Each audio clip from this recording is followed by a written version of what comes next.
大家好，这里是雪云红秀。今天咱们一起来认识一种植物，名叫荔枝草。荔枝草是它的学名，它的别称有很多，在不同地方叫法不一样。比如猪皮菜、癞蛤蟆草、野猪菜、猪婆草等。朋友们，你们那里有这种植物吗？都管它叫什么名字呢？荔枝草从头到脚都是宝，药用价值极高。它属于药食同源的植物，既可以当做野生蔬菜来食用，而且呢还可以拿来入药，用途十分的广泛。在我们农村，几乎人人都认识这种植物。一些懂它的人呢，常常把它挖回家晒干之后储藏起来备用。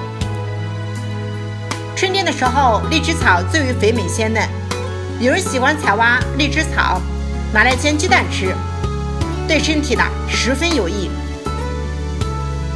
荔枝草因为它的药用价值极高，如果说大家感兴趣的话，可以在网上搜索一下荔枝草的一些药用价值及功效体现。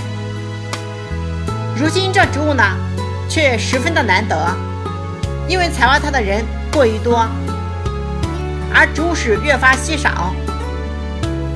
大家遇到了这种植物，千万不要把它当作普通杂草给它挖掉。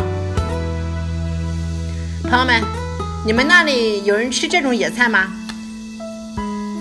你还知道它有哪些好处与价值吗？大家可以在评论区留言分享。今天的视频就到这里了，喜欢的话记得点赞、收藏、加关注。我们下期视频再见。